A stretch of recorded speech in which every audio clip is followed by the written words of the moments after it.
Yo, what's shaking, everybody? Welcome to a breaking news Thursday edition of House Divided, brought to you by the Texas Card House, a new title sponsor of House Divided. I was there yesterday. The menu, spectacular. We'll get into that and a little bit more throughout the show. Like, comment, subscribe to the page, scan that QR code. Get your butt over to Texas Card House. See the new facility on 183 in Anderson Mill.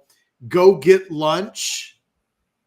I was there yesterday for lunch. It's why I missed the show. Sorry about that, Chad. It sounds like yesterday was quite the entertaining event. Smooth. Everybody, that's what I hear. That's what they said. Yeah. Jump into the Specs Chat, Super Chat away. Give us your Super Chats, and we won't put you in front of breaking news, but it'll be close. Chad Steve Sarkisian held his Thursday press briefing within the last hour. He probably finished up about 20 minutes ago. And right out of the chute, Arch Manning is the starting quarterback for Saturday. It was the thing we were going to talk about, whether or not he officially announced it or not. But transparency, it's a strange thing when it actually happens this way. They're not going to go into the game with the whole we'll make a game time decision. Arch is the starter. Trey Owens has been getting the work with the twos this week. That's how they'll go into the game on Saturday. And now Arch Mania can fully take off. Well, and I think the ordering of things is proper this week. We've talked about it. Sark gets, if Quinn's going to miss a couple games, Sark was that close to getting whatever his dream would have been. I think ULM and UTSA would have been the dream if you give him 2 games. So it's just off of that. But also, Catch, this gives you a chance to, obviously the team already knows. The reps are already there. Now treat it like a normal week. Media knows on Thursday. Like you said, it's not a surprise at the first snap. Let Arch Manning process this week like he's the starting quarterback, because he is. First start, like I've also said, room to make a big mistake. If there's a wacky, crazy moment early in this game where he just nerves get him, it's one thing we haven't seen yet. We haven't seen bad football meet Arch Manning wearing that uniform yet. Do we see that this weekend? We'll see, but I like the way Sark is handling this. Make it feel like a real week. Don't get it extra tricky. There's no need to do it. Let everybody know that 16's starting. And one of the things that Sark said, and just talking about Arch, is that it's different to go into the game in the middle of the game because there's an injury, and then the entire week knowing that you're playing and that you're starting, and that it'll be good for Arch to go through this. It is all of those firsts that Arch will have to go through as a young player. Whenever it is that he eventually becomes a full-time starting quarterback, you want to knock some of these firsts out of the way. For instance, I don't know that you necessarily want to be going to Ohio State next year, and it's like Arch is doing this for the first time in a game like that. All things being equal, you'd like for some firsts to be under his belt. This is his, the first is playing. He's done that. Okay. The second, I think, may have even been like playing and being needed, which is what happened a week ago. So he's kind of done that. Now it's the first start. And in a season where, Chad, this team looks like it's legit. He called this team a national championship contender today, and it didn't feel like news. You know what I mean? Like, I know we're only in non-conference, but when you're the number one team, you get to say things like that. No, it's true. But that would have been a news story if in August he had said, we're a national championship contender. There would have been we'd have done a show where it was like, are they a real, we'd have done all of that. Somewhere along the line, that's no longer a newsy thing. But I think this is really, really valuable for 2025. And to be the nation's number one team, but also before things get too rough, you can put a little money in the piggy bank for 2025 that you will absolutely cash in next year. It is, when things are turning up roses, they're turning up roses. And right now, like you said, this is almost the perfect window. If you were going to have the window, the non-perfect window would be, oh my God, he hurt himself in the middle of the Oklahoma game and then Georgia the next week. And it's just like, what are we going to do? We're going to play our 2 toughest games of the year with an oblique injury. So I think the thing that you'd want to know about Quinn is that, he's there and participating in enough that I think they could technically say he's practicing. He's not taking reps. He's not exerting himself at all this week. He's standing and watching and maybe doing not throwing the football, I don't believe, but maybe taking some snaps, doing some handoffs, being present, but they're giving him a full week off. And I think it's really interesting that he's not going to suit out on Saturday. So they're not even going to kind of fake it where it's like, okay, so that was announced today. Quinn's not even suiting up. Yes, he's going to stand on the sidelines, have a headpiece on, but he's out for Saturday. And Trey Owens will be the backup, and Cole Lord will be the third string quarterback. And it was kind of interesting. I thought it was, so Anwar asked kind of, what's Quinn do this week? Like, what will you have him do? And they were, well, he will be on the headset. And yes, we want him there as counsel for Arch and to support the team and everything. And I just thought, well, they didn't have him do that last week when he got hurt. So I wonder what the in-game philosophy is on that. Because if a guy goes out, but he can still get mental reps. Coaches always talk about, it's interesting that last week, once he's out and he's on the sidelines, that he was kind of distant from the team. Whereas it sounds like this week, they want him to be involved. They want him taking in every play as it happens. They want him welcoming Arch off the field and giving him words of encouragement or advice. It's interesting on the days that a guy gets hurt, that it apparently isn't automatically expected that you fill that kind of a role. Yeah, and we talked about the mulligan last week. I think there has to be a mulligan for what we saw last week. All the emotions and all the craziness. Because there's a lot of weird details of it, Catch, that I don't get. What you just said, I don't get. Why would Quinn be out there and then leave the field with 5 seconds to go in the half, separate from the team? I didn't get that. There's little parts of it that were weird. But this week, Catch, he has a chance to be Jalen Hurts.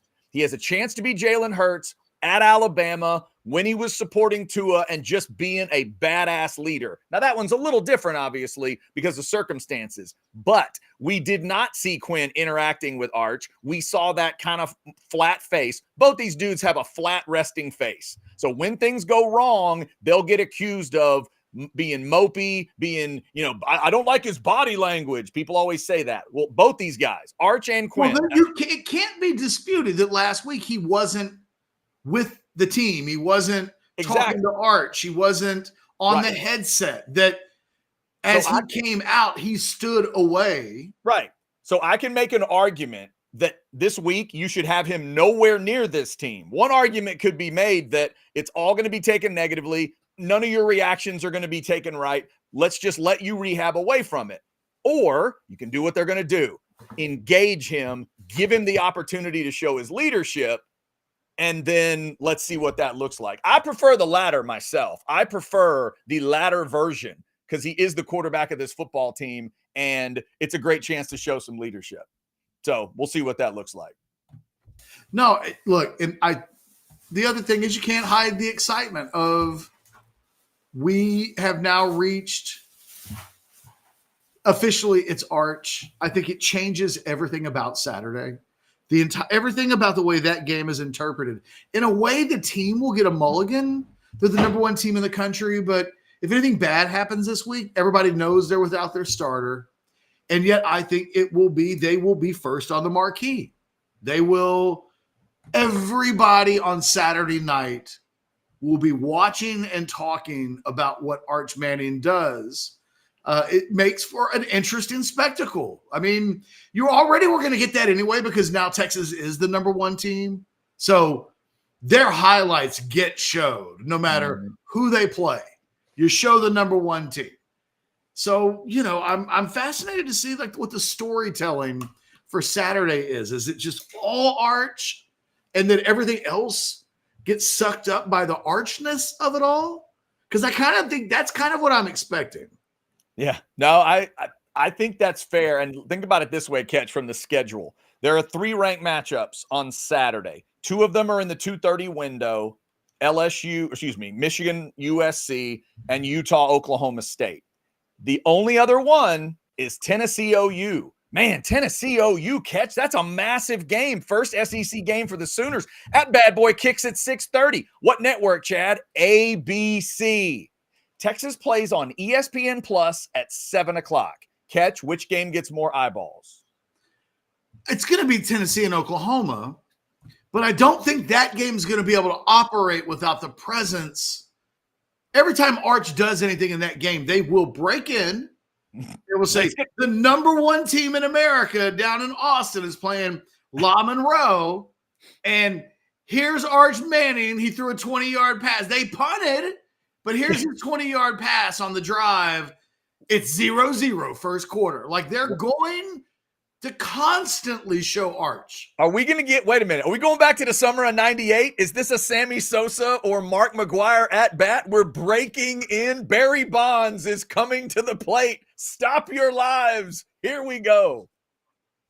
They're going to do that right in the middle of an Oklahoma game. Yes. Absolutely. God, absolutely. I hope you're right. I hope you're right. Because, look, you know why I know I'm right? Because everywhere else, that's going to be the lead headline. Whatever Manning does, Manning's name will be on a main headline on ESPN.com on Sunday morning. Mm-hmm. Manning, 3 touchdowns, number 1 horns route, whatever that they, like it's, but his name will be in the headline. Yep.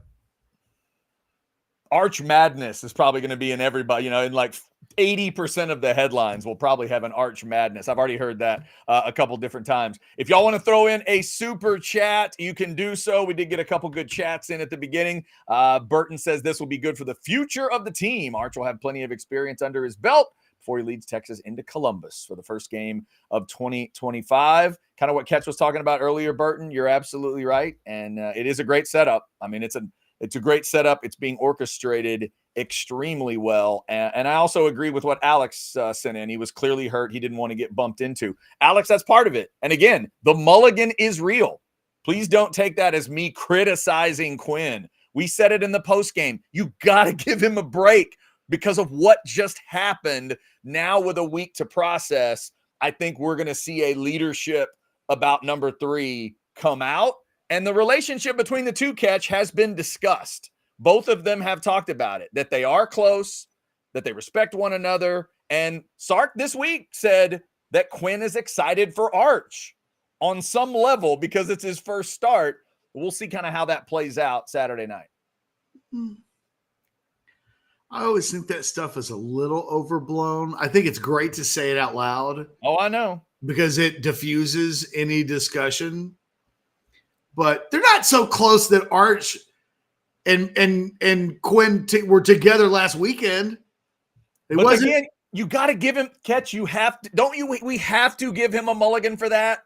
Yeah, I'm not giving him a mulligan. So I'm just saying, look, the closeness has nothing to do with that. I have friends. When I was in high school or college, I had boys that no matter what, like I'm going over there to support them, no matter what. And look, there are all kinds of football players. If Ray Lewis breaks both arms and both legs, he'll have somebody wheel him out so he can be on the sidelines to bark at guys.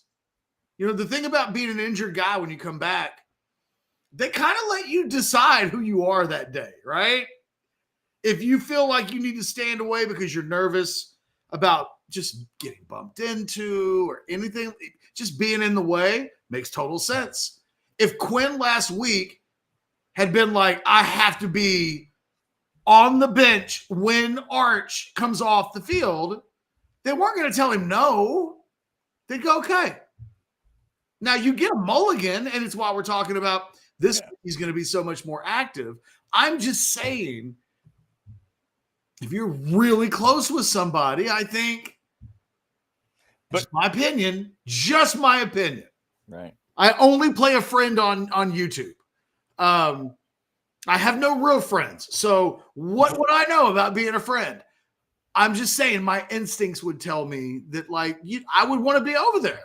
Yeah. $5 super chat, Dirkley, $4.99 technically. What do you think they gave Quinn when he got out of the locker room? Maybe that had to do with his disengagement. Hey, man, fair. Hey, Dirkley, that could be part of the mulligan as well. Drugged up. Who knows? I mean, if you're, you give when your dogs have to go to the vet and it's like, well, we're going to clip his nails or something like that, but the anxiety kicks in. Nobody wants to get bit.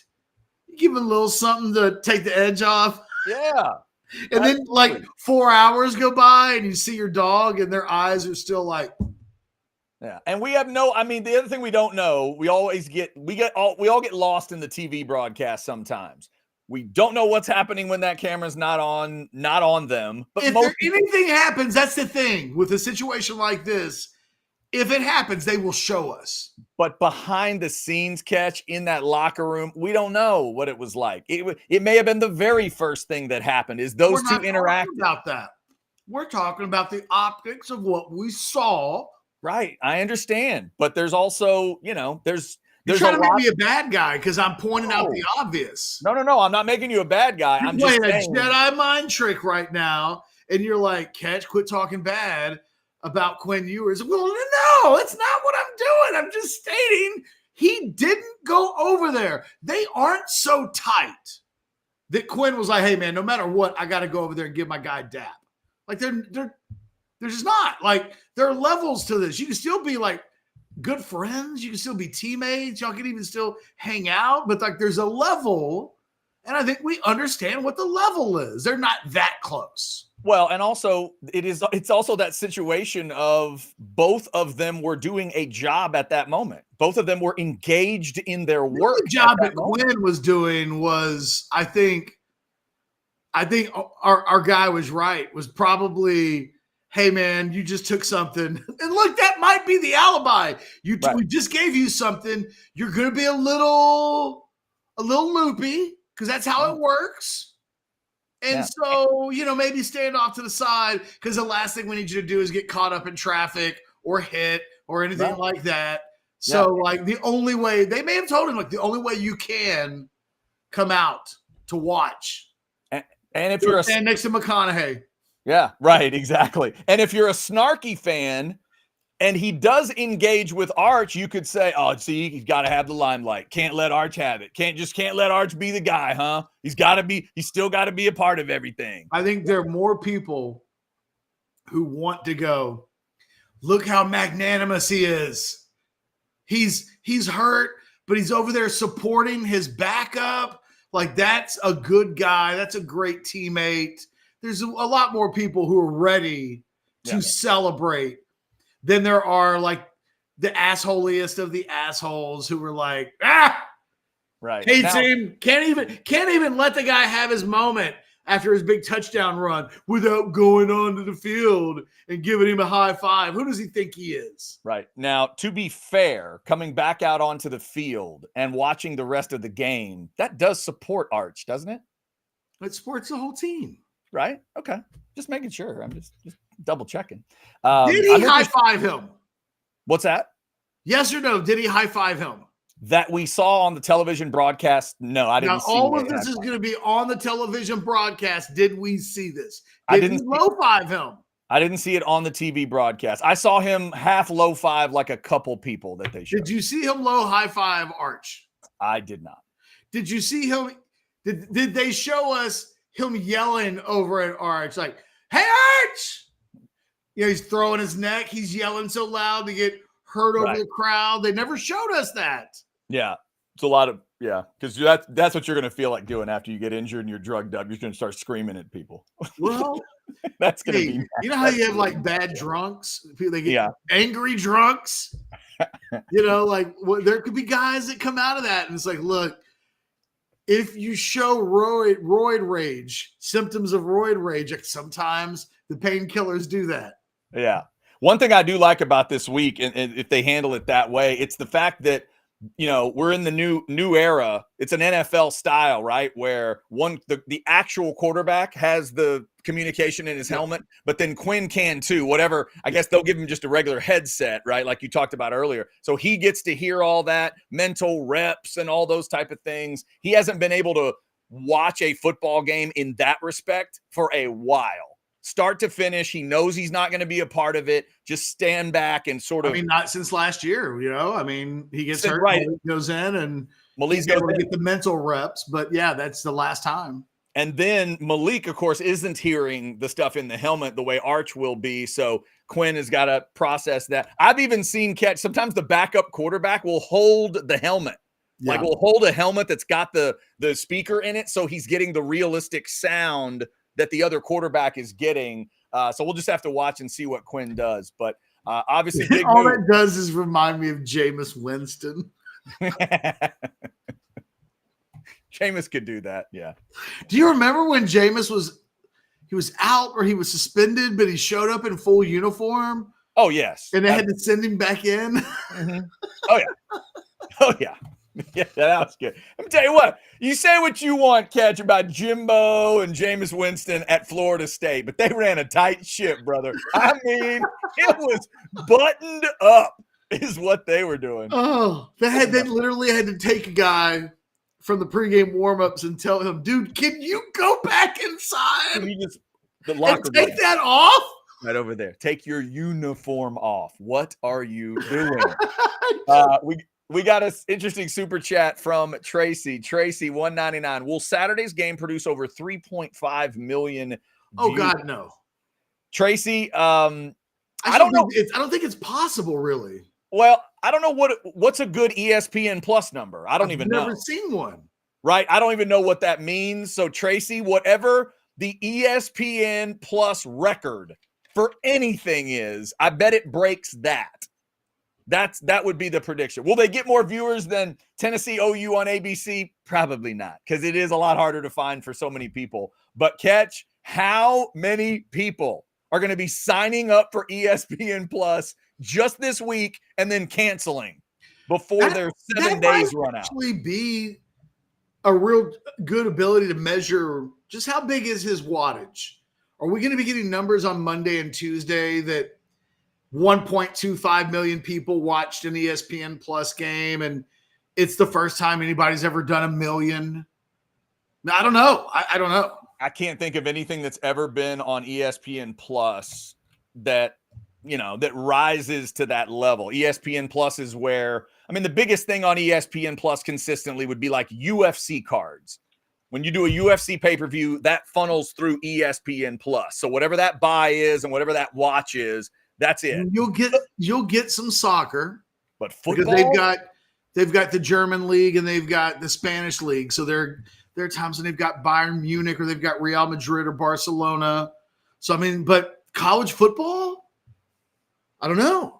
Yeah, no, it's going to be wild to see. Arch Manning officially the starter for Texas on Saturday. Up over 420 of you in that Specs chat. We do appreciate it. Also appreciate all of our great partners around here. Why don't we start with a little taste, as in Taste on Main, right there in downtown Buda, 116 Main Street. If you haven't been down there yet, please get over there. Maybe it's the brunch, Saturday, Sunday. Great way to start your day. Maybe you go in early. It's a perfect weekend to do it. Texas plays at 7. So call up Taste on Main. Get that reservation set.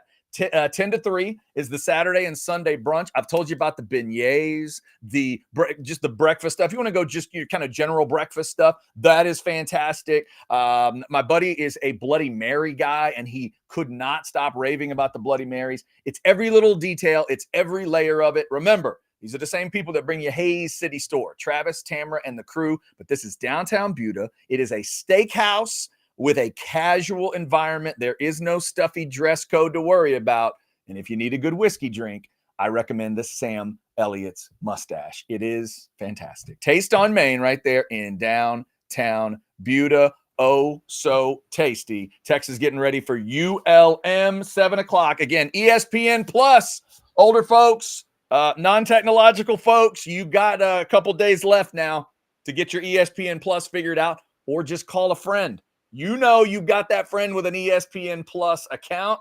Give it a shot. They might give you their password. Just saying. All right, Catch. Go ahead and get that buy or sell off the screen so I don't see. This is me trying. That's not even a real buyer. That's not supposed to have popped up. Okay, just checking. Just checking. That's from the other day. I was trying to add some. I'm trying to. Apologies. No problem. No problem. A lack of professionalism on my part. My mouse. I saw it and looked away. That's what I meant to do. There you go. Dirkley 199. Quinn reminds me of Tony Parker. I saw that in the chat. What does that mean? Do you mean that he would cheat with the wife? No, that's not what you mean. No, you can't mean that. No, you can't mean that. You mean the face? Like the resting face is the same as Tony Parker? Is that what? I don't know. Hold on. Hold on. I'm not letting that go that easily. Are you telling me that of all of the things that Freudian slip, Tony Parker has done in his career, you hear his name and you think about Brent Barry's wife? Yeah. That's I do. Hang on. Yes. Hell, Tony, actions have consequences. That is the first thing I think of, Catch. I don't know why it's the first thing I think of. There's no specific reason as to why I might think that, but yes, it's the first thing. That's the first thing I think of when I hear Tony Parker's name. Sorry, Spurs fans. It's just my feelings are my feelings. All right.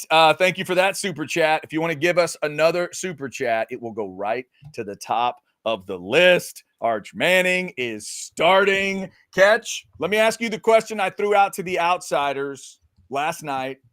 I'll give you the craziest, best start you could imagine. First play from scrimmage. I am guaranteeing you a touchdown. What's the play? What do you want to see? How does it start? The building's going to go crazy. You're going to get that stone cold Steve Austin kind of pop. What do you want out of Arch and the offense on the first play? I want play action. I want the little RPO. Uh-huh. And then I just want Arch to heave that bastard down the field. What do you want, a wingo? You want wingo deep? I don't even care. Don't care. Anybody deep. Who's catching the ball doesn't matter. It doesn't matter. It's all about Arch. It's all about where it came from. So, first play. But I want it to be a deep ball. Okay. You know why? Because he throws good deep ball, and Quinn still does not. Oh, I can't reiterate it. Here we go. Why? I'm just trying to have a good time on Saturday. You're trying to bring up weird quarterback controversy stuff. What are you doing? I'm just saying that. Look, it gets overshadowed because of the injury. But Quinn threw a deep ball last week. That was one of the ugly ones that we talked about from 2 years ago. Now, to be fair, when Quinn threw a deep ball, there was like two defenders within the area code. When Arch threw that ball to Ryan Wingo, there wasn't anybody within a half mile of number 5. Quinn dropped back last week. And he decided it looked awkward when he threw it. And then the ball just kind of hung up in the air. And there's no time. The reason why, quite honestly, it fell incomplete was that the DBs and the wide receivers were running at one speed, and it wasn't at the speed where the trajectory of the ball was going. And so it just was like a harmless incompletion at the end of the day. But it was a reminder there's still an element. I look at Quinn, and I think his short and intermediate play, I thought it in high school, it was tremendous. It's gotten better every year in college to the point now where, he throws those balls, especially when they're in the red zone. He's done it a couple times this year where it's throw that ball to the receiver. And if you're off, it can be a pick six the other way, 99 yards the other way. But if you throw it well, and there are only so many people on planet Earth that throw that ball well. I mean, it might be like 2 hands are enough that throw that ball that well that it can't be defended. And so Arch does that, and I think he is superior than Arch Manning when it comes to throwing that kind of ball. To Quinn. Yes. Mm-hmm. But I think I thought Quinn Ewers threw a bad deep ball in high school. And I told people that when he was a prospect, and people laughed at me. They were like, you don't know what you're talking about throws the ball deep, not that well. I can remember I had people from his inner circle who would get the message back to me, hey, Arch was at a passing camp this weekend, and they did a longest throw competition, and he threw it 700 miles. He threw it over that there mountain. He's got arm strength. And I would say, it's not about that. It's not about how far he can throw the ball. Throwing the deep ball is an art form. He makes the two connections in the Alabama game last year, and they're so beautiful that we know that Daniel Jeremiah watched Alabama Texas film right before the season started and gushed about how well Arch threw those deep balls. But we know he doesn't do that very often. That if we think back, okay, Alabama game aside, what were the deep balls that he connected on last year? They did that less and less and less as the season went along. And then at the beginning of this season, they really didn't ask him to do that a lot. So it's the reason why from Saturday, when they flat out said, we're taking a shot, like that was the play. It was just a little bit of a jumbled mess. And I want to see Quinn do more of that. I don't think Arch struggles with that deep ball. I can't tell you why it's a thing. All I can tell you is it's a thing. Randy says roll right and a deep throw to I like it. Is what he's looking for. This is Randy, you think DKR would come apart if he goes 75 yards to Wingo on the first play of the game? Yeah, this is the one I want. Brad says cook on a post. See ya. I like that idea. Would Brad. the crowd noise get louder if he hits Helm down the seam and Helm hurdles a guy? Catch, I think what you said earlier is true. I think he could throw it to an equipment manager, and as long as that equipment manager finds the end zone, it won't matter. Tackle eligible. Kelvin Banks on a wheel route, I think still gets. Oh, that would make it louder. That would be a louder pop. Corner to Isaiah Bond, says Daniel. Anything Isaiah Bond to a corner of an end zone is a good idea. I don't know if that could happen on the first play, but sure, give it a try. Give that a try. Arch magic, Chad. Anything can happen. It can happen. You're right. Anything is possible. And this is the explanation from 2010 Horn. For the longest time, Tony was rumored to be jealous of Ginobili's success. Oh, okay. That's, I guess, what was being said. But Tony Parker was married to a world famous hottie. Right. And he collected the same number of rings as Manu. Right. But being married to the hottie didn't seem to matter since he cheated with a teammate's wife. Like, that's not good. I mean, some men are never happy. Yeah, that's definitely true. And I think, but to these guys, Catch, like we've talked about it. Quinn knew what he signed up for. He and Sark and Arch seemingly understand what this is all about to be. So Saturday is that first big indicator, because what Quinn needs to show on Saturday, if his body language will matter at all, is that this is his team. You said earlier you don't think Sark or Arch needs to say it. They don't need to say this is Quinn's team. But Quinn can show that on Saturday. Be the leader, interact the way people kind of were expecting him to do it maybe last week, and establish right here from the beginning that no matter what Arch Manning does, when I'm healthy, Quinn Ewers, when I'm ready, this is my football team. Like, he can start to lay that groundwork on Saturday. Yeah, I mean, I think what you said, if it matters, I don't think it does. But we talk about stuff that doesn't matter all the time. Like, that's right. Where I'm at on it, right? Like, I don't, would a broadcast team focus on that? Would that be perceived as unfair if they did? Catch, you heard what happened last week. Mark Jones, a nice guy in the business seemingly, he was like, hey, I'm not saying, but I'm not going to use that word, but is there a quarterback discussion if not like they were dancing around it last week. So yeah, if Arch throws 4 touchdowns, I don't know who the broadcast team is for ESPN Plus, but I think it's Galindo this week. Oh, dear God. I think really? Logan's on the call. That's real. Okay. I mean, so you've got an ESPN Plus crew to start with. And then if it is indeed Lo Galindo, you have somebody that has been watching Texas football for a long time and has been around the team, broadcast their games, obviously, on LHN. Good grief. If it's that, and we know Lowell likes to get into the show sometimes, if Arch throws 4 touchdowns, he will not be able to resist. There's no way. No chance. The discussion will happen. Because I just think, look, there's a very good chance that you and I are having this conversation and then nobody else talks about it. Right? Because it's we're just talking about optics. Like we haven't made a statement where it's like something is like this because of this. We're just saying, hey, this is what happened a week ago. It's, we're taking mental notes. We see these things. It will look different this week if all of the things that Sark said that Quinn's going to do this weekend occur. I mean, just from an optics standpoint, it'll look different. Again, it made me, when he said it, I thought, I wonder what the rules are on, if it's a concussion. I wonder, sometimes I don't know. I wonder if there are rules when guys get hurt for what they're allowed to do when they come back out. I would say, with a concussion, maybe a guy doesn't come back out, but I feel like we've seen guys who've suffered concussions come back out onto the field and stand along the sidelines. If you have I've always thought, if you have a severe leg injury, you don't need to be on the sideline.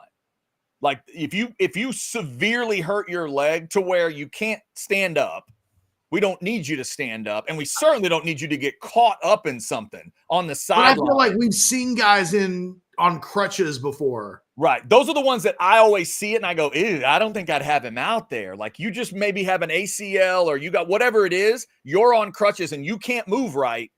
And you're going to stand right there 2 yards from the sideline and somebody runs a sweep and we blast you into the wall. Like, I don't want to see that stuff. But anything else, you're fine. Upper body injury like Quinn had, I expect you, if you're going to come back out there, that doesn't surprise me. For the first time ever today, I wondered I wonder if they give you a painkiller.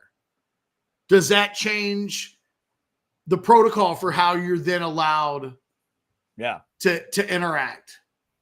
I wonder if the guys in the locker room know, okay, well, man, if you get a painkiller, like, you either don't come out at all or you have to stand away from the action. That's a rule. Like, I wonder if there is a protocol for it's also extra detail that I don't know if you even cover. Like you wouldn't want to cover that ahead of time because you're almost speaking it into existence. But like you have to consider in that situation, what do Sark and Arch feel most comfortable with in that situation? Hey, if Quinn's going to get hurt and he can't play the rest of the game, Arch, would you like everybody to be in your ear or leave you alone? That's Sark. Fair. That's fair. Sark. Right? Sark, do you want your starter to engage with your guy or do you want him to leave him alone? Because good Lord, it's going to be everything's coming. Isn't that what he was asked today, though, essentially, right? I mean, because he's saying this is what he's going to do, and it's a much more active role than it was on Saturday. I think and again, why couldn't he have, and it could be, well, look, holding a helmet would have hurt him last week, but right now he's farther enough along in the recovery of this that he can hold a helmet up and it doesn't hurt his side, hurt his stomach. I mean, there's just a level of I'm wondering about things that only the most transparent of transparencies would allow me to know the answers to. They're never going to show us this. I'm just thinking, I'm talking out loud, Chad. Fair enough. Almost 500 folks in the Specs chat talking out loud. We got a super chat in here for $20 from S. Roan. What if Quinn has a bad start against OU like he did last year? S. Roan, there. What do you want to? What are you asking us? What if? Yeah, what He's if? Asking us, what if Quinn has a bad start against OU? They would bring Manning in? I mean, the answer is Quinn would get the next snap, S. Roan. Yeah. What if he had a bad start? It's his football team. Quarterbacks get bad starts. Asking the wrong question. Yeah. What you want to know, S. Roan, and the question I'm going to throw out for you so you don't have to spend another $20. It's not what if Quinn has a bad start against OU like he did last year. The question is, what would have to happen for Quinn to get pulled in the Oklahoma game? Yeah. Ron, the answer for me, it would have to be really bad. Really bad. You're saying non-injury catch? Yes. A non-injury football reason. What happens at halftime? Look, we saw Sark give Hudson Card the entire first half in the Arkansas game. Yeah. And then the first drive in the third quarter. It's not right. Again, Ron, it's not right to be talking about it, but since we're bringing it up, I think the basic answer would be 2 or more turnovers, and they are both obviously Quinn's fault. Like 2 massive fault turnovers that are on him, and it feels to Sark like the team is freaked out and they need something different. That's maybe. My bar is actually slightly less than yours. I think it'd have to be at least that.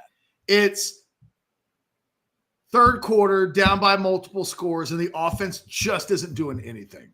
Yeah, well, that is a key element. I'll keep going back to the Kelly Bryant thing at Clemson and the Jalen Hurts thing at Alabama. Go look at their numbers that led to them getting replaced. They were obvious, and the offense was not clicking. That's what I'm saying. Like it's not necessarily a bunch of turnovers. It's just we're in this game. And the offense is doing nothing. Right. You'll always be able to tell yourself in a situation like that is, well, we brought him back too soon. It's his job. But based on how the offense was going, he wasn't in rhythm. He wasn't in sync. He hasn't been practicing every day for the last few weeks. That was a sign to us that he needs more time, and we needed to win that game. Like, I think there's a story that you can tell. There's the one where he goes really off the rails bad, and he has the Chris Sims Cotton Bowl game. I'm not Cotton Bowl game, the Texas Stadium game against Colorado, where, look, there are moments in football games, we have lived them. Anybody that watched the 2001 Big 12 championship game was doing the Rocky IV, throw the damn towel. Right. Before that last interception, everybody was screaming at Rocky in the corner, throw the towel. Yep. We've seen those before. Sometimes you know. So there's that version of that. And then there's just the offense is doing nothing. And in a game that they feel like they've got to win, you make the Chance Mock Vince Young switch, right? Oh, because but that game didn't end. And everybody thought to themselves, quarterback controversy. Chance is going to take that job back. Chance probably wishes that would have been the reaction. Instead, it was, hey, Texas got quite the 1-2 punch at quarterback that if Vince, as a young player, is struggling, you can go with Chance Mock in the event that you need a change of pace or a passing quarterback. That's weirdly not what this is. Nobody would look at it that way. It helps, I guess. Michigan probably has that, where Davis Warren now is the backup. He's such a change of pace guy that in the third quarter, if Michigan is down by 17 points, they may have to make the switch and go to the passing quarterback. But that's not what this is. It's those guys' skill sets aren't so different that you can use the change of pace excuse. Yeah, and the other thing we have to keep reminding ourselves of with the season we've seen so far, Texas, not their fault, but Texas has not faced one key thing in 2024, resistance. They have not faced even kind of a good football team yet this year. Catch total defenses, if the numbers matter right now. 112, 54, 121. That's what they faced. Scoring defenses, 117, 57, 125. And y'all all know which of the defenses is the highest ranked of those. But Michigan is not even a top 50 team, Catch. Well, that's because they played Texas, though. I know, and I right, and you can make the math go weird places. I'm just laying it out as a fact of the matter so far. Neither of these quarterbacks has, other than Quinn's injury. Well, they're not getting that this week. No, they're not. But that's what I'm saying. There's got to be a certain patience with the fan base to realize there may be adversity coming. Okay. Well, look, I don't disagree with you, but good luck telling the fan base. Right, I understand. But look, if you get to Dallas, if you're right about ULM, and if you're right with what you've seen and what you've talked about with Mississippi State, they look horrible, right? They're pretty terrible. If you're correct. I told you in July when I saw Jeff Levy in person. And the first. What did I say about Jeff Levy? I was like, that guy is not like these other dudes. Right. I did not mean that in a complimentary way. Right. He didn't feel like a one. I got you.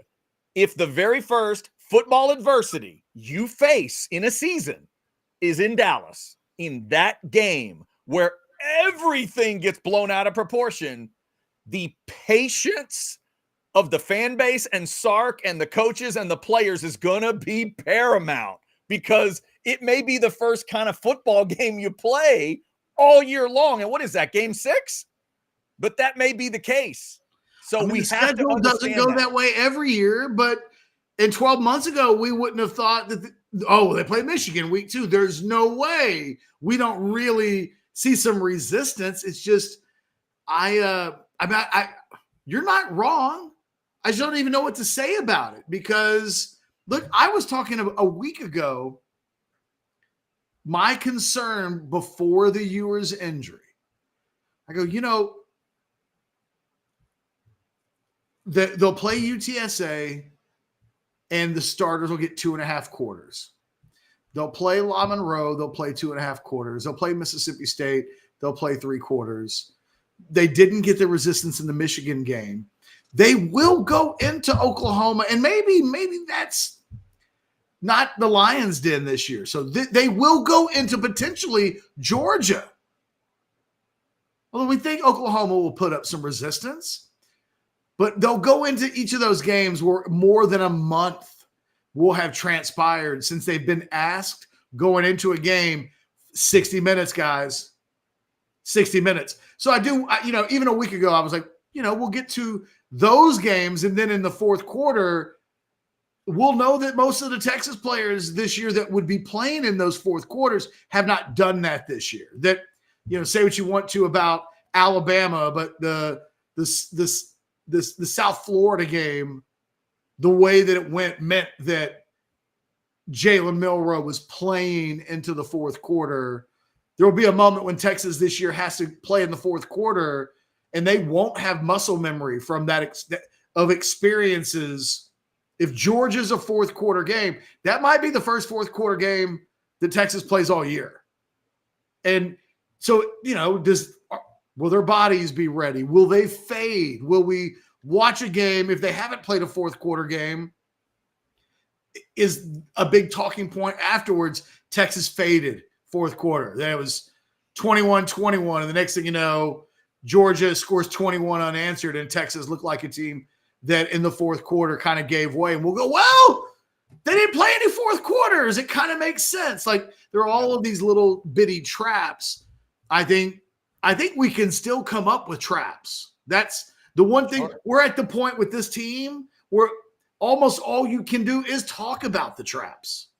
Yeah. That's true. Yeah, it's a good point. Because they haven't since there hasn't been any. You got to talk about what may be there. Sometime. What happens if someone throws a grenade on the field, blows up 50 yards of territory, and they have to play half court football?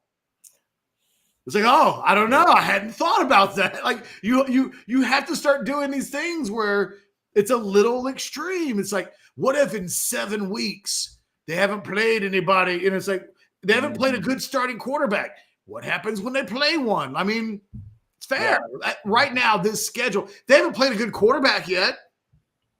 Yeah, you have just made the chat smile and joined the pile on my comments. Jump in the. Is that what I was doing?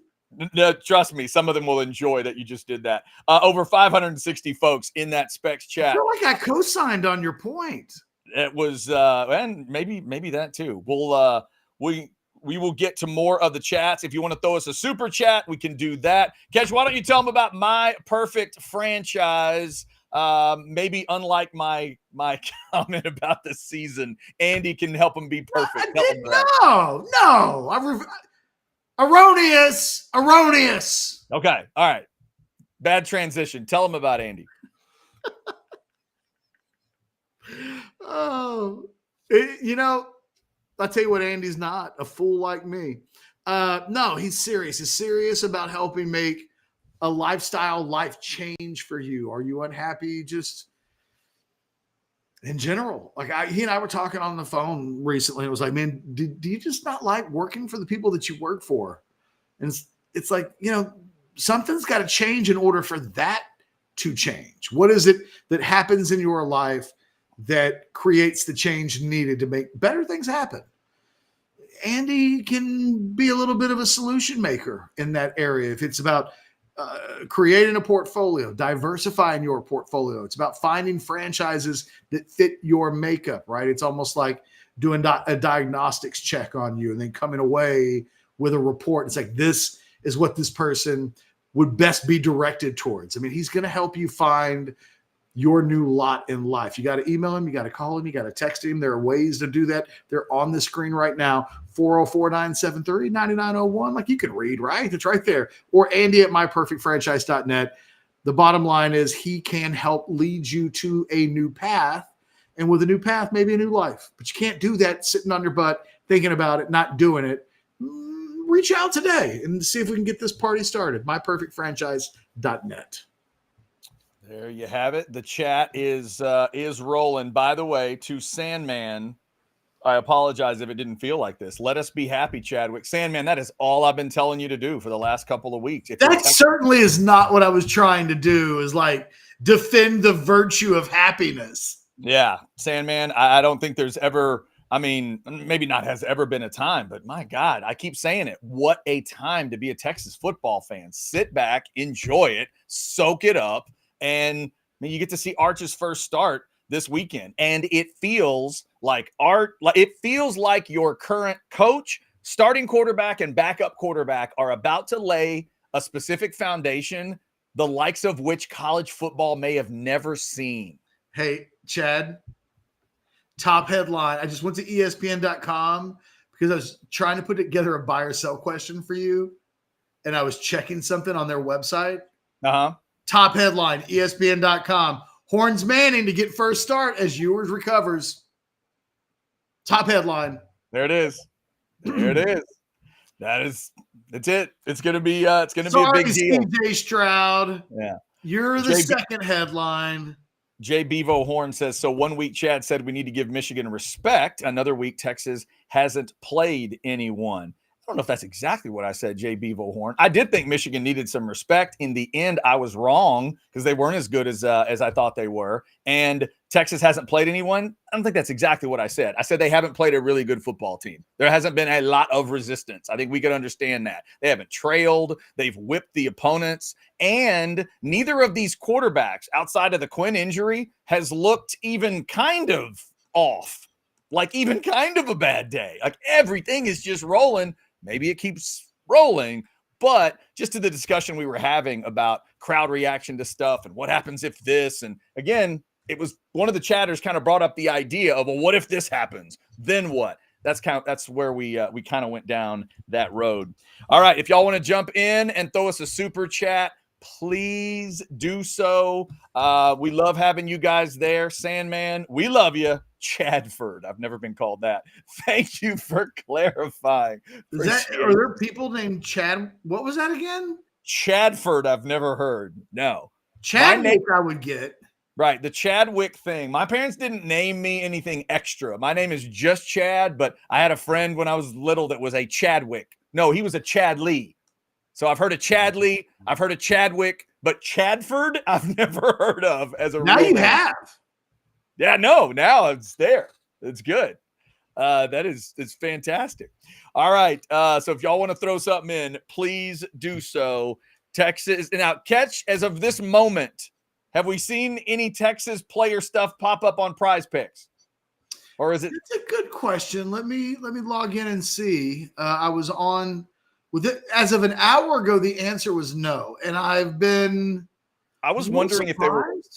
I was wondering if they were waiting for the technicality of who was starting. Maybe. Like I didn't. It's the only thing I could come up with.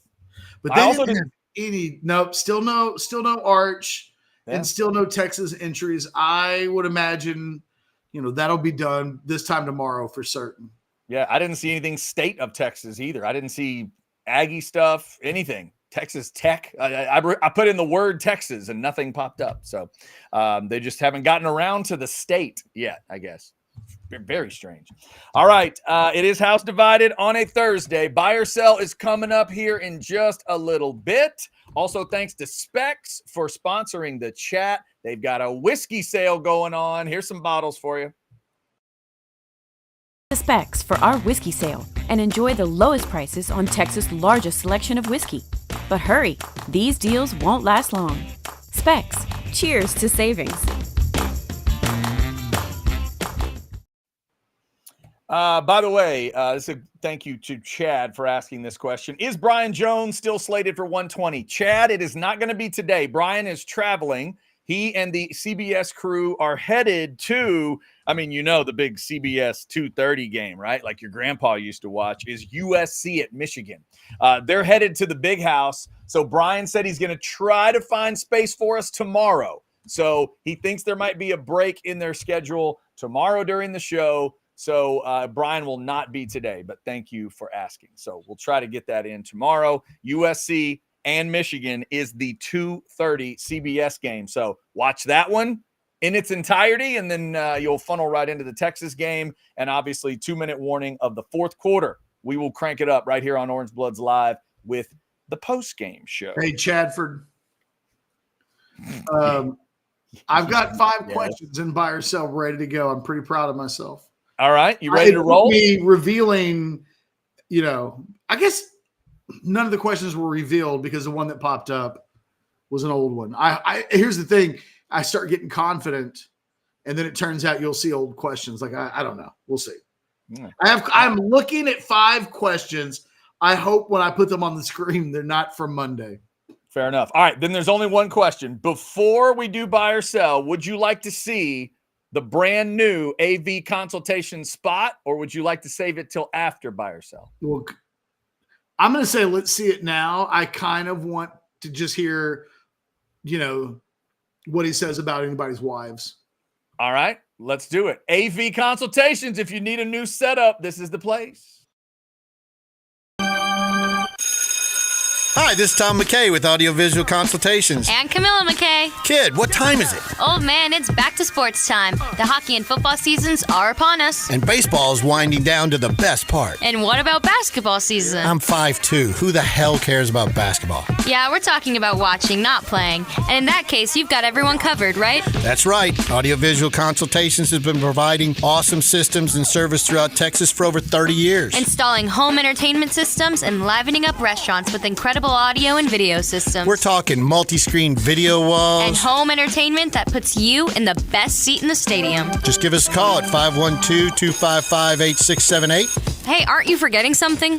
Oh yeah, I almost forgot. Hug your kids until they beg you to stop. Watch a game with your friends. And make love to whoever the hell you want. Just give us a call at 512-255-8678 or visit us at avconsultations.com. Go Stars! Go Bruins! Kid. There you go. There you have it. Lean into it. Now, that's a lean right there. That's a lean. Shout out to Tom and Camilla as well. So who's Camilla? What's that? Who's Camilla? Camilla is his daughter. Wait. Tom's daughter, who now works with them at AV Consultations. Okay, well, hold on now. That was her on the video? That's correct. That was her voice. So his daughter said, make love to whoever you want to? That is correct. Oh, man. I don't even know what to say to that. She's adult, right? She is, yes. Okay. She is in college. Woo! College age, yes. Yes, okay. Absolutely. All right, real quick super chat before we get to Buy or Sell. $5 from Buck Wild. Thank you, Buck Wild. Do y'all think Micah Hudson is looking at Wingo's season so far a little envious? I would think. I'm going to say no. No? No, because not really. Okay. In what way? Because I don't think Ryan Wingo's not getting the volume at Texas that I think would make. He's had a couple of high profile plays and opportunities, but it's not like he's getting the ball thrown to him 10 times. That I think would make a guy, because let's look at Micah Hudson. His situation right now, he's been coming off of an injury, and he's been a backup in the first couple of games of the season. Last week, he caught 3 balls. Before that, he really wasn't active at all. Maybe, but, these guys, in order to be who they are, they wire themselves in ways that don't allow that to so easily happen. But maybe, I don't know. Buck Wild, thank you for that. And if you're still out there flying down the roads, we appreciate you. Chad, the thing about Micah Hudson, Tech fans got into their feels last year about this. Nobody, I think, ever really, I can't say nobody. It felt like very few people begrudged Micah Hudson. Young man, go do what you want to do.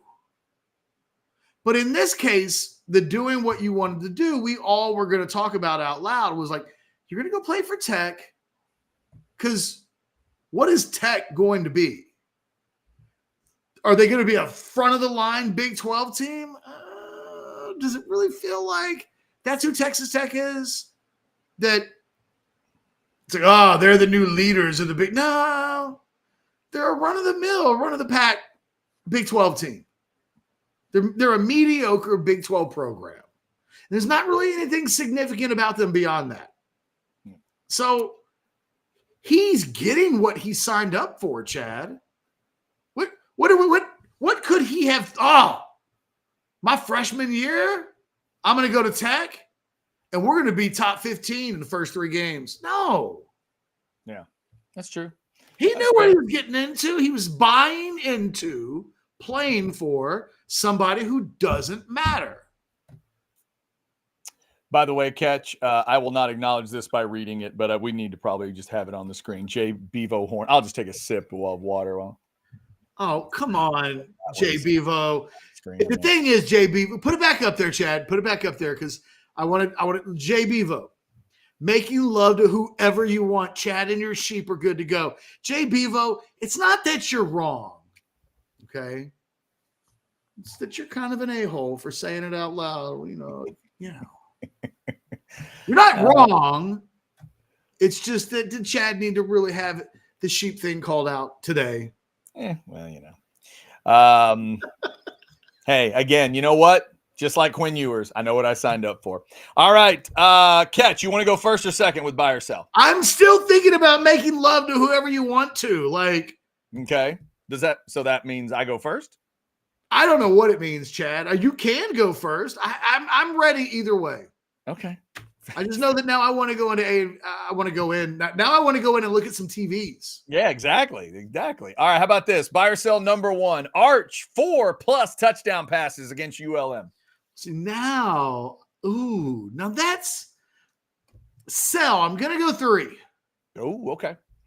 Rushing touchdowns for others. Okay, fair enough. All right, how about the pass catchers and some running backs? Buy or sell number 2, Catch. Gibson plus Wisner plus Helm plus Davis equals 4+ touchdowns against ULM.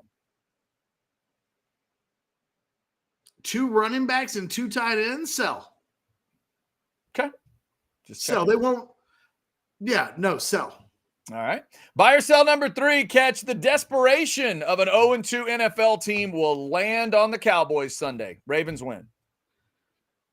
Maybe buy, I guess. It's the Cowboys. That is entirely possible. Yeah. Which would then make the Cowboys 1-2 next week, and then they would be the desperate team. Yeah. By the way, desperation abounds. Last 25 years in the NFL, one team has gone 0-3 and then made the playoffs. The Texans did it back in 2018, I think it was. So got to be careful. It used to be don't go 0-2. Now that 0-2 kind of stretches to 0-3 with a longer schedule, but you go 0-2, I think it's 6% make the playoffs. You go 0-3, you're pretty much buried. So the Ravens are a desperate team. I love John Harbaugh as a coach. Like, I think he's a great coach. In fact, I'd break somebody's fingers for him to be the coach of the Cowboys. I think that'd be a massive. But I wonder if he's been at Baltimore for so long, if it's not a little bit stale. Right. I don't know. I mean, I love the guy, so I'm not suggesting that he should get fired. I just, we've seen it happen almost everywhere. It eventually gets a little stale. I'm just wondering. All right, Catch, a couple of birthdays to finish off. Buy or sell number 4, Adam West would have been 96 years old today. Rest in peace to TV's Batman. West was a better Batman than Kilmer, Clooney, Affleck, and Pattinson.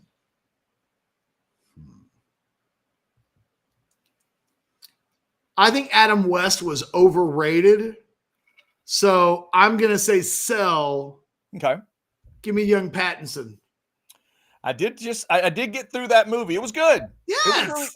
It was good. And I'm interested to watch The Penguin. I'd still go with West, but Pattinson definitely cleansed. I'm more anti-Adam West than I'm super pro the others. Gotcha. Okay. Yeah. Pattinson really helped cleanse some of my Ben Affleck issues. So that really did help watching that movie. Happy birthday to the memory of Adam West. And happy birthday, Catch, to this lady. Buy or sell number 5. Lita Ford is 66 today in a Prime on Prime Guitar Goddess Showdown.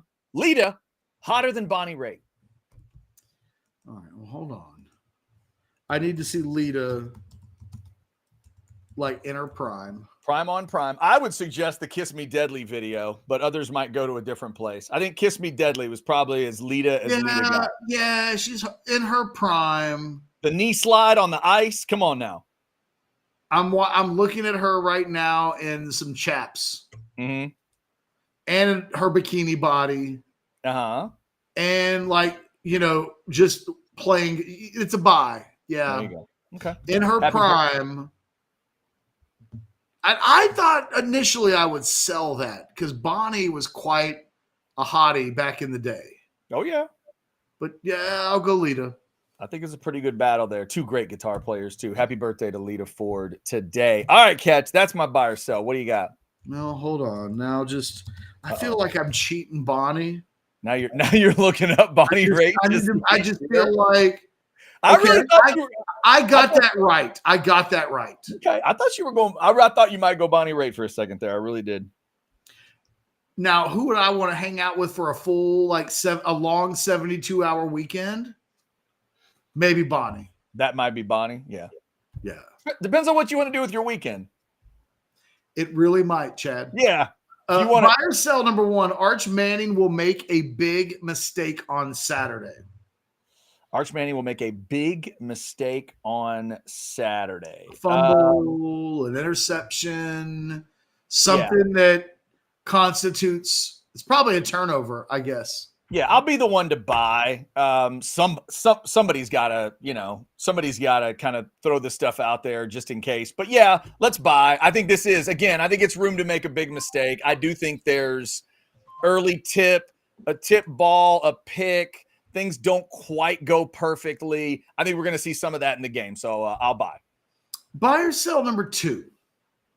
Bryce Young's career is cooked.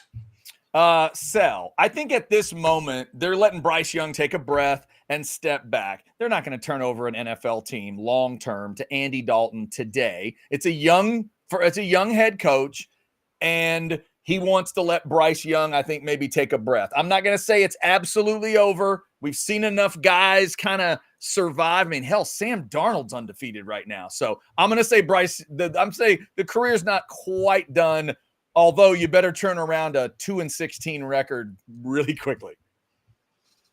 I agree. But man, he sucks. Oh, it's bad. It is bad right now. But I think they're just giving him letting him take a breath right now. Could just be that Carolina is worse than him, and then, boy, then you've got real problems. Yes. Buy or sell number 3, A&M steamrolls Bowling Green, and the Aggies officially will have a new starting quarterback after the weekend. Oh, wow. Steamrolls is a really, really tough one. Steamrolls Bowling Green, and the Aggies officially will have a new quarterback. I'll have the faith that the run game I saw last week was somewhat real. So I'll buy officially a new quarterback. I'm going to buy. Mike Elko this week said, I'm going to play the quarterback that gives us the best chance to win. That is different than saying this is Connor Wigman's team. He had every opportunity to say it, and he didn't say it. So I'm going to buy. That's what happens when you have an inexperienced head coach. He answers those questions wrong. Well, and maybe it's what happens when you have an inexperienced quarterback at the same time. It feels like Connor Weigman is having his team stolen from him. If I'm just being an objective observer from the side. Can't steal what never belonged to someone. I mean, this in the summer it belonged to him. Well, if it belongs to him, then it belongs to him, and that's a different discussion. Then again, that's to your point. Why wouldn't he just say that? In 1994, it's Connor's team. In 1994, it was not James Brown's team until it became James Brown's. It was Shea Moren's team. Yeah. And then it became James Brown's team. Sometimes your lunch money gets taken from you as a starting quarterback in college football. It does happen. Buy or sell number 4. Big Ten football on Friday nights. Sure. You got a ranked matchup tomorrow? Buy, because sometimes you have to find a place to get noticed. And I think some of these Thursday and Friday night games are kind of good. And for those people that aren't going to high school games all the time on Friday nights, I think they have their place. Absolutely. So for you're buying it. It fits into a space for you. Yeah. I mean, I have no problem with it existing. And sometimes it's about getting eyeballs on you. And sometimes those games can get lost on a Saturday. Whereas if you make them Friday, like USC Michigan's never getting lost. But some of the game, like what's the game tomorrow night? It's Illinois and Nebraska. Both of them ranked in the top 25. Perfect example. That game gets completely lost on a Saturday, but throw it on a spotlight on a Friday, and I'll peek into that where I wouldn't have done so on a Saturday. All right. I'm doing a prime on prime hotter than. All right. My final question. Okay. And it's a man's game, Chad. Okay. And it's a man's game because I'm going almost like 80 years between these two women. Okay. So we're going, because here's what happened. I've been doing my Jimmy Stewart deep dive. Okay. And I watched the movie Rear Window. Rear Window. Yeah. Somebody put that in the chat the other day. Jimmy Stewart breaks his leg. So he's stuffed up in his apartment building the entire movie. He doesn't leave the apartment building. Wow. And he's spying in on a guy, and he ends up thinking that a guy committed a murder. Okay. Miraculously, this guy gives zero attention to Grace Kelly, but Grace Kelly wants Jimmy Stewart bad. She's his girlfriend in this movie, and oh my God, Grace Kelly back in the day was she's world class. World class. Yeah. That's why this is a man's game. Okay. Yeah. In some ways, go ahead. I don't want to ruin your hotter than if this is where you're going. Go ahead. Prime on prime hotter than. Yeah. Grace Kelly. Hotter than Angelina Jolie. You are crossing the arrows on this one. Prime on prime. Grace Kelly. She married a king and became a queen. Yeah, she did. Angelina married Billy Bob. And then Brad Pitt. Yeah. We're talking about world class. It's an absolute world class battle. I'm gonna go to the key word here, which is hotter, and I'm gonna sell and go Angelina Jolie, but it is very close. Grace Kelly to me is more classically beautiful. Grace Kelly to me is, if you wanted to say more gorgeous, prettier, stuff like that. Angelina Jolie, you're factoring in just the hotness component. The vial of blood around her neck. The vial of blood stuff. Plus, I've never seen Grace Kelly with like the double pistols swinging around the room like Laura Croft. So I'll sell and go Angelina Jolie. It's close, though. That's close. Grace Kelly is one of the most beautiful women that has ever lived. And there's an argument, I think, Catch, for like, is Grace Kelly prettier, hotter, whatever, than like Marilyn Monroe? I think she's that attractive. She's definitely more attractive than Marilyn Monroe. She is that level. And like you said, she literally became a princess. Like, can you be so beautiful that your hotness, I tend to think of beauty and hotness as two different things. Right. But can you be so beautiful that it maxes out the hot as well? Yeah, no, that's fair. That may be what I'm doing with the Grace Kelly thing. Yeah, she's unbelievable. That is an all-timer right there. All-timer. There you go. Very good. Well done. That's well played. I told you it was a man's game. I even though I wasn't on the show yesterday, I was show prepping. So we had these two chats come in right at the end. Agree with Chad, actually, and the explanation. But Michael, before that, just said, Jolie's too skinny. That's fantastic. And then I got a wow, just wow, Chad. Nathan. The great thing about that, Chad, is those comments come in. You say enough stuff over the course of a show that I don't know what those are even in response to. Exactly. Sometimes you can just, it just fits in wherever you want. I do like this one from JD. Prime on Prime, Cleopatra or Eve. I'm going to go by. Cleopatra hotter than Eve? The problem with Adam and Eve is Adam had no awareness that there could even be more beautiful women. He's like, she's the only woman on earth.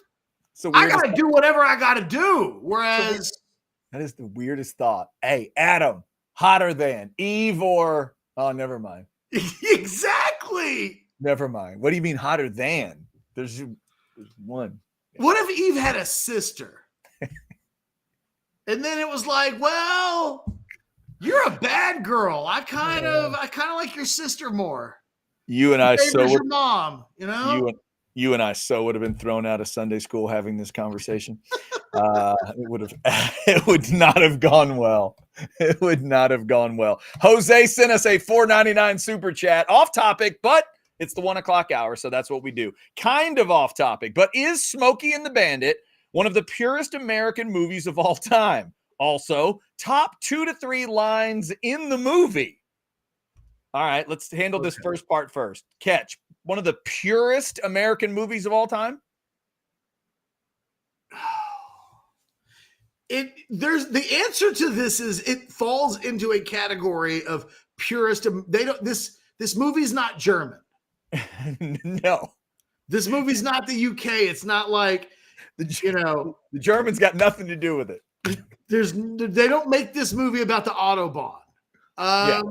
So the problem is there's a lot of Americanness movies. Mm-hmm. For instance, Purple Rain in its own kind of way, man, that is an American movie. Yeah. And in a lot of terrible ways, Chad would tell you. Oh, yeah, it's not a great movie. No. But it's pretty American. You know what? How about Scott? It's about Coors Banquet beer. Bye. Of course. It's fair. It is about that. Now, the 2 or 3 best lines in the movie? Oh, man.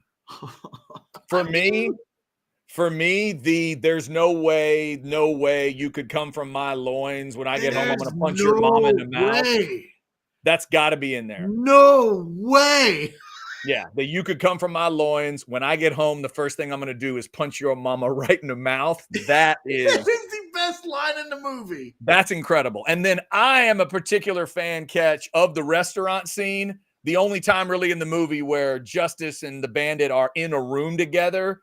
I think that is movie gold. So you can pick anything from the Diablo sandwich line to when he lays out all the stuff. How's that for hijinks? Like all that stuff. Hush puppies. We got no time for that crap. Any of that scene has to be one of them. Has to be. Like maybe that whole scene counts as one because it's incredible. I have to say, the thing that I've quoted the most is the simple like woof. Oof. Yeah, like I do that all the time. Whereas I don't always quote. Now, I do oftentimes go, there's no way. No way. No way. Yeah. I do say that all of the time. Yeah. But I think you're right. That whole, there's no way you come from the loins and I'm going home and slapping your mama is. It's so good. It is so good. Brian Jones is a huge fan. He can expand tomorrow. He's a huge fan of the scene with the guys on the side of the road with the car, the hold off on that car wash boys. And then when he does the don't go anywhere and don't play with yourself. It wouldn't look good out on the highway. You can think about it, but don't do it. Brian's a huge fan of that sequence. I don't know if it's like the best 3 in the whole movie, but it's right up there. There's also probably got to be consideration for some of the Bandit and Frog interaction in the car. There's a couple moments where they're doing the Stephen Sondheim stuff and for almost 12 minutes and all that. Like there's a great back and forth of the, do what you do best. What's that? Show off. Yes, you do that well. There's some interaction between those two because there's like a sexual energy there. You're not wrong. There's a lot going on there, but it's all Sheriff Buford T. Justice. The best 3 lines in the movie are all from the sheriff. Because you know what? I referenced the other one earlier. The third best line in that movie, it might be the sheriff to sheriff conversation of this is not germane to the situation. The Germans got nothing to do with it. That might be it too. Oh my God. You sounded a whole lot taller on radio. I mean, there's just a lot of good Buford T. Justice. Oh my God. Thank you for that chat. Just never a bad idea to send a super chat about Smokey and the Bandit. As soon as I get home. I'm gonna punch your mama right in the mouth. All right. Before we get out of here, I do have one more thing that I need to put in front of you people, and it is some beautiful Deep Eddy vodka. The tasting room is ready for you Thursday through Sunday, and since we're sitting here on a Thursday, well, they're ready to go. In fact, they opened about an hour or so ago as we record this show. 12 to 7 Thursdays, Friday and Saturday, 11 to 7, Sunday, 12 to 5. Plus, special stuff going on just for September. Happy hour runs Thursday through Sunday, 5 to 7, and free chips and queso Thursday through Sunday, 5 to 7. I had some of that chips and queso when I was out there. It pairs nicely with all these incredible cocktails. Get out there and try one, including that Texas margarita in the upper right area there with the Deep Eddy Original, the Deep Eddy Orange Vodka, and muddled cucumbers, a very refreshing beverage for you. Get out there and check them out. The Deep Eddy Vodka Tasting Room. So good for you. And there we go. Also, we want to thank before we get done, let's thank the good folks at Texas Card House one more time with a little double logo. We have the nice logo up here now. Very cool. But also we remind you there are 6 locations in Texas, including the beautiful TCH Social Austin location. Catch, yesterday was your first time in the new location, or had you already been in? First time since it's been open. So it was my first time to have lunch. And look, let me tell you, I'm having lunch with the guys over at Mercury Exteriors. We wanted to try a little bit of everything. So I got French toast. We got some of the bad beat bacon as an appetizer. Okay. But our hostess was telling us, we asked her, what do you get on the menu? She's like, got to get the chicken tenders. And I thought to myself, wow, like, really? The chicken tenders? Because every place has got chicken tenders, right? So you were like, and I'm not 10, right? I don't exactly see that I'm an adult, right? Yeah. There's just a part of me that was like, look, these chicken tenders better rub my feet if I'm going to get chicken tenders. But she's telling me, like, look, the chicken tenders, people in here go crazy for the chicken tenders. You got to get the chicken tenders. And I, at the time, was thinking to myself, all right, I'm going to get the chicken tenders, but deep down, I'm judging a little bit. Right. Yeah. A little bit. Yeah. And the bar rose, right? The bar was way high once you got them to the table. Chicken tenders show up. And look, we had a full table of good stuff. Yeah. Bacon's on, 2 different types of bacon's on the table. Okay. I've got French toast, which I didn't have with syrup. I just ate it as it was presented. Gotta say, having the French toast without syrup for the first time was really good. It just had like cream and all kinds. It is decorating all kinds. It was really good. But I kept gravitating towards the tenders. First of all, you get a great portion of them. Mm-hmm. They're really damn good chicken tenders. Okay. Like juicy. They've got. I can't even really explain it other than there's an explosion of goodness in your mouth with every bite. And I don't know that I'd typically describe chicken tenders that way. Yeah, and that's one of those where you have to listen carefully sometimes. If you take the time to ask the waiter or waitress that question, the answer has to matter. And sometimes you do find those gems. Like when we were in Dallas at the steakhouse, you asked the guy, what's the thing? And he went, oh, the pork chop's the thing. And we all kind of stopped, like, the pork chop is the thing? And he's like, yep, we cook it for 2 days and this and this and this and this. And we ordered it and it was magical. So I'm like, okay, all right, I'm going to listen to you. So I would say you can't go wrong with going in and ordering the bad beat bacon, because why wouldn't you want to order some badass bacon and have it come out to the table and everybody just eat on the bacon? I mean, come on, it's bacon. But yeah, man, the chicken tenders. Okay. For the it was excellent. I have to say, I judged, and the funny thing is, the cook came out, and I'd met the cook before, and so we were like, "Oh, hey, how's it going?" And I said, "Hey, just out of curiosity, I'm going to ask you the same thing that I asked the hostess. In your mind, because we got a bunch of stuff at the table, we need to have what?" Mm-hmm. Chicken tenders are like the third thing out of his mouth. And I was like, okay. The tenders are a thing. They do. Every tender is like hand breaded, hand done at the restaurant. It's not like they're pulling them out of a frozen box or anything. Outstanding. If I was out there again today, I would order the chicken tenders again. No doubt about it. Like I would walk in and be like, I might get something else, but I'm going to get the tenders and the table can share them if need be. Key. Good stuff. Good stuff. All right. Let me see. I don't see a super chat. If y'all sent one and we missed it, let us know. But no, we got that one. The Smokey and the Bandit super chat was fantastic. We forgot a really important Smokey and the Bandit quote. Okay. Which one? What we're dealing with here is a complete lack of respect of the law. Well, the law. Yeah, that's a good one. That is a good one. Oh my God. It's so good. So freaking good. All those lines are still good decades later. Yeah, they really are. They made me laugh when I was 10, and they still make me laugh at 48.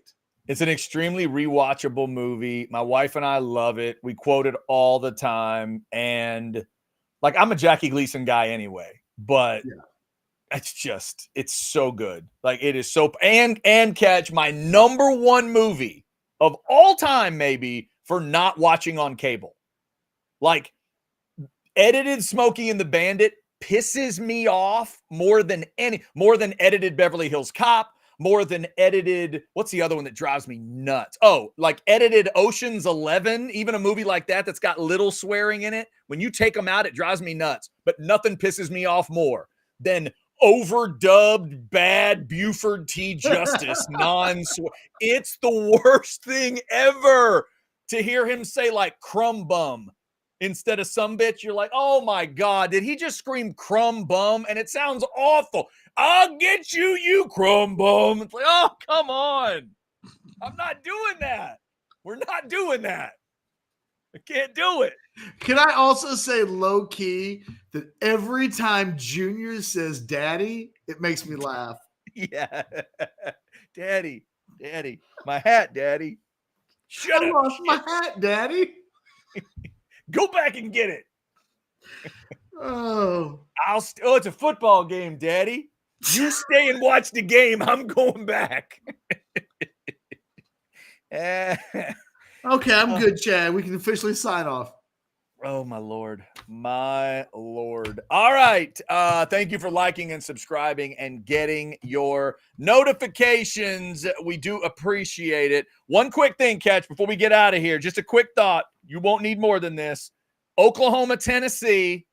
Do you think Oklahoma is going to feel like a pretty good team after this game, or do you think they're going to get exposed in this game? Both. I think it's going to be a high-scoring game. Tennessee wins. But coming out of it, Oklahoma fans, having watched that pile of poop for the first 3 weeks for the most part, I think they'll feel like, okay, it will be a moral victory for the Sooners. And I don't say that in a way, I don't mean that to be really insulting. But I mean, for a team that I don't think is top 10 good, I think they'll give a legit top 10 team a really good match. I think they'll lose a high-scoring affair. I think I saw Cody Carpentier pick OU to win the game 41-37, and I might just keep the score, switch the teams, and take Tennessee 41-37. I think it's going to be a fantastic game. And I think coming out of it, Oklahoma will feel like against the rest of that schedule, if we play like that, we've got a chance to win these games. We didn't. Yeah. But that's what we want when we play to some degree. So I think that they'll come out of it not feeling like life has been lost. But I do think Tennessee's going to win the game. Yeah, this schedule of Tennessee's has been such garbage. Just real quick, scoring defense. Chattanooga's FCS. They don't count. They just faced 108 in scoring defense and 133. And Oklahoma is 23rd. So maybe some truth is coming in that game. And also, Catch, somehow my Aggies are the number 9 rushing team in America after what they did to Florida.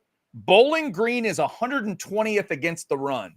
If that number actually matters this week, the Aggies ought to be able to run the ball, but we'll see. You know what it is to use 2 or 3 weeks of numbers to make any point, because you can make that do whatever you want it to do. But we'll see. We'll see what happens. Specifically in that game in Norman, I want to see, I want to feel from Texas fans, how real do they think Oklahoma is after Saturday night? Because I think they're joking on them now. I think Texas fans are disregarding OU right now. Will they still think the same thing Saturday night late? That's what I wonder. No, I think Oklahoma will play Tennessee well enough that Texas will give Oklahoma some respect. Yeah, I would think so, but we'll see. That's what's good about the truth. Catch, here's my comment on the SEC. The SEC is like a Quentin Tarantino movie. The truth is presented, but not always in the order you think it's going to be presented. You got to wait. Yeah. You really do. Because non-conference in the SEC is garbage in a lot of cases. Texas hadn't been doing a lot of it, but this, Tennessee and Ole Miss and Missouri, their schedules are awful. It's hard to tell. We'll figure something out this week. All right, remember to get those notifications. Shows come at you all the time, including Football with Friends this afternoon at 6, Old Fashioned tomorrow morning at 9. We're back tomorrow at 12. Brian Jones hopefully will be a part of the show tomorrow, getting ready for that game in Ann Arbor. We'll get you the Scottish Guide tomorrow as well. Thanks to those of you in the Specs chat. Shout out to all the great sponsors. And until tomorrow, we are house divided. Lifelong Smokey and the Bandit fans. Y'all have a good